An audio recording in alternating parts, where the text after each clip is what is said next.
एक समय की बात है, अर्जुन भगवान श्री कृष्ण से पूछते हैं, हे प्रभु, जो सतत युक्त हो तुम्हें भजता है और जो अव्यक्त निर्गुण का उपासक है, इन दोनों में कौन श्रेष्ठ है?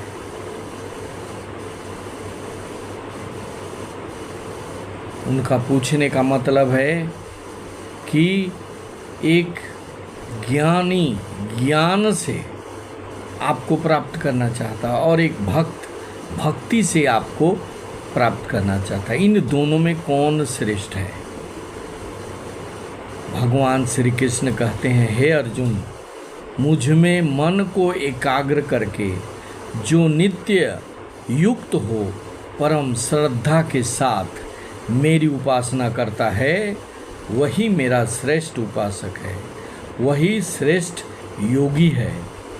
और जो इंद्रिय समुदाय को पूर्ण वश में करके मन बुद्धि से परे सर्वव्यापी अव्यक्त और सदा एक रस में रहने वाले नित्य अचल निराकार अविनाशी सच्चिदानंद घन ब्रह्म की निरंतर एक ही भाव से ध्यान करते हुए उपासना करते हैं, वे समस्त भूतों के हित में रत हुए और सब में समान भाव रखने वाले योगी भी मुझे ही प्राप्त होते हैं। किंतु उन सच्चिदानंद घन निराकार ब्रह्म में आसक्त चित्त वाले पुरुषों के लिए क्लेश अर्थात परिश्रम अधिक है, क्योंकि देहाभिमानी व्यक्तियों द्वारा यह अव्यक्त गति बहुत दुखपूर्वक प्राप्त की जाती है। अर्थात जब तक शरीर में अभिमान रहता है तब तक शुद्ध सच्चिदानंद निराकार ब्रह्म में स्थित होना कठिन है। और जो मेरे परायण हुए भक्त जन संपूर्ण कर्मों को मुझ में अर्पण कर मुझे अनन्य ध्यान और योग से निरंतर चिंतन करते हुए भजते हैं, अर्जुन, मुझ में चित्त लगाने वाले प्रेमी भक्तों का मैं शीघ्र ही मृत्यु रूपी संसार समुद्र में उद्धार करने वाला होता हूँ। उपयुक्त कथन में ज्ञान योग और भक्ति योग दोनों का दिग्दर्शन कराया गया है। कहा जा सकता है कि उसमें दोनों की व्याख्या कर दी गई है। ज्ञान योग अवश्य अति श्रेष्ठ मार्ग है, तत्व विचार उसका प्राण है। और आश्चर्य की बात यह है कि सभी सोचते हैं कि वे ज्ञान योग के आदेशानुसार चलने में समर्थ हैं, परंतु वास्तव में ज्ञान योग साधना बड़ी कठिन है, उसमें गिर जाने की बड़ी संभावना रहती है। संसार में दो प्रकार के मनुष्य देखे जाते हैं। एक तो आसुरी प्रवृत्ति वाले, जिनकी दृष्टि में शरीर का पालन पोषण सर्वस्व होता है, और दूसरे दैवी प्रकृति वाले, जिनकी यह धारणा रहती है कि शरीर किसी एक विशेष उद्देश्य की पूर्ति का आत्मोन्नति का एक साधन मात्र है। शैतान भी अपनी कार्यसिद्धि के लिए शास्त्रों को उद्धृत कर सकता है और करता भी है। और इस तरह ऐसा प्रतीत होता है कि ज्ञान मार्ग जिस प्रकार साधु व्यक्तियों के सत्कार्य का प्रबल प्रेरक है, उसी प्रकार शैतान या असाधु व्यक्तियों के लिए भी यह कार्य का समर्थन करता है। ज्ञान योग में यही एक बड़े खतरे की बात है, परंतु भक्ति योग बिल्कुल स्वाभाविक और मधुर है।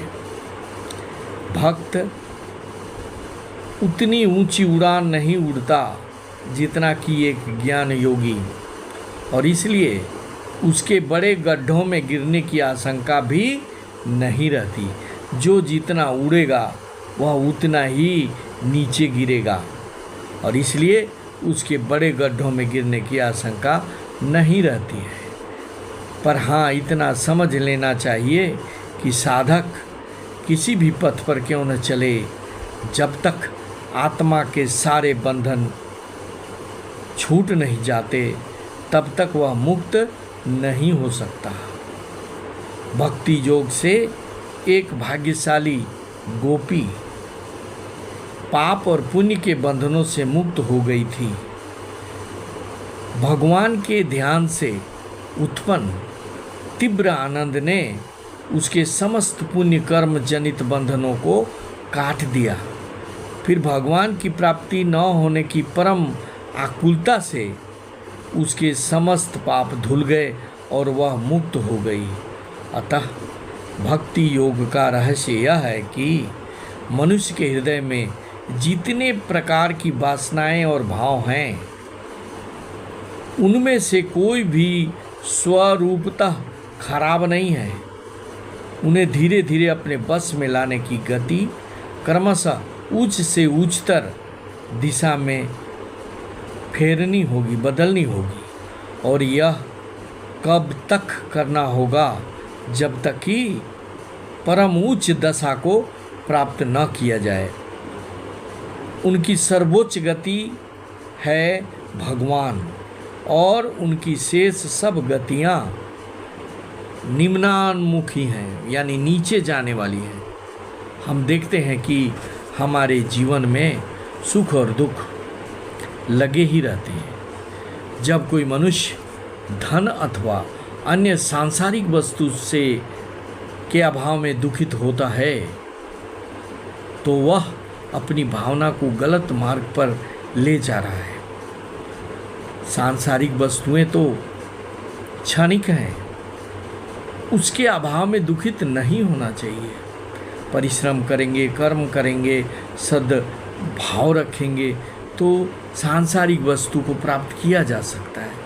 इसलिए उसके लिए दुखित नहीं होना चाहिए, दुख में भी सुख अनुभव करना चाहिए। क्योंकि जब व्यक्ति दुखित होते हैं, दुख आता है, तभी भगवान का याद आता है। फिर भी दुख की भी उपयोगिता है। अगर कोई व्यक्ति इस बात के लिए दुख करता है कि अब तक उसे परमात्मा की प्राप्ति नहीं हुई, तो वह दुख उसकी मुक्ति का द्वार होगा, मुक्ति का हेतु बनेगा।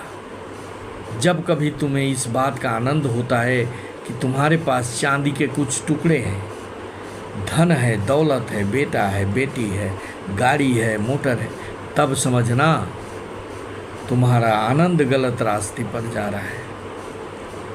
जब तुम्हें ऐसा लगे कि भक्ति करनी चाहिए, पूजा करनी चाहिए, पाठ करनी चाहिए, दान करना चाहिए, परोपकार करना चाहिए, तब समझना कि तुम सही रास्ते पर जा रहे हो, मुक्ति की राह पर जा रहे हो, परमात्मा के पास जा रहे हो। हमें अपने सर्वोच्च लक्ष्य भगवान के चिंतन में आनंद अनुभव करना होना चाहिए। हमारी अन्य सब भावनाओं के संबंध में ठीक ऐसी ही बात है। भक्त की दृष्टि में, जो भक्त होते हैं उनकी दृष्टि में कोई भी खराब नहीं है। वह उन सब को लेकर केवल भगवान की ओर ही मोड़ देता है। जो कुछ हो रहा है, उसके साथ अन्याय हो रहा है, उसको दुख आ रहा है, उसको कष्ट आ रहा है, सारा भगवान के ये तरफ मोड़ देते हैं कि भगवान देख लेंगे, हमारा दुख का अंत भगवान करेंगे।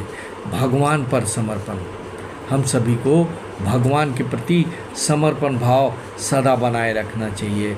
भगवान को अपना गार्जियन मानना चाहिए, अपना सब कुछ मानना चाहिए कि जो कुछ हम कर रहे हैं हम अपने मन से नहीं कर रहे हैं, भगवत कृपा से कर रहे हैं, भगवान की प्रेरणा से कर रहे हैं। ये बात अगर हम समझ जाएंगे तो दुख भी हमें सुख महसूस होगा। घोर से घोर विपत्ति आने पर भी हम हिलेंगे नहीं, घबराएंगे नहीं। सिर्फ हमको समझ लेना है कि हम भगवान के एक छोटे से भक्त हैं। हमें सारा चीज़ भगवान ने दिया है, सारा चीज़ भगवान का ही है। जो हम कर रहे हैं, हमारा कार्य की प्रेरणा भी भगवान देते हैं। और दुख भी है तो भगवान का है, सुख भी है तो भगवान का है। अगर जो व्यक्ति ऐसा सोच लेता है, जीवन भर आनंद का अनुभव करता है। इसलिए आनंद अनुभव करना है, परमेश्वर को प्राप्त करना है, तो इस विचारधारा को अपने जीवन में उतारना चाहिए। भाइयों, अगर यह वीडियो अच्छा लगा तो इसे सब्सक्राइब करें, शेयर करें, लाइक करें, साथ ही साथ कमेंट भी करें। Thank you very much. जय हिंद, वंदे मातरम।